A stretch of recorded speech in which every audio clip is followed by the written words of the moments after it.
আরে বন্ধু মহাব্বত, ভালো আছিস? হ্যাঁ ভালো, তুই ভালোই আছিস তো? হ্যাঁ বন্ধু, ভালোই আছি, কিন্তু তুই তো আমাদের পাড়ায় আসিস না, আজকে কি মনে করে আসলি? এই তো অনেকদিন তোর সাথে দেখা মেকা হয় না, দেখা করার উদ্দেশ্যেই আসলাম। ঠিক আছে বন্ধু, তাহলে চাটা খাওয়া যাক আর কি। হই তোর এখান চাও তো পানিই গরম হয় না, খাওয়া যায়। পানি গরম হয় না? তাহলে চল, চা তোর আজকে খাওয়াচ্ছি, পানি কিরকম গরম হয় না তোর আজ দেখাবো। তাহলে অর্ডার দে তো, চা কেরাম হিটাই দেখি। নাও বাজে যা, চা নাও। আরে এই চা এ তো আমি এক ঢোকে খেয়ে ফেলতে পারি।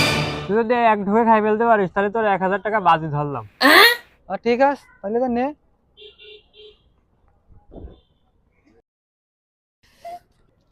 এসব আমার কাছে কোনো ব্যাপারই না, এবার 1000 টাকা খা।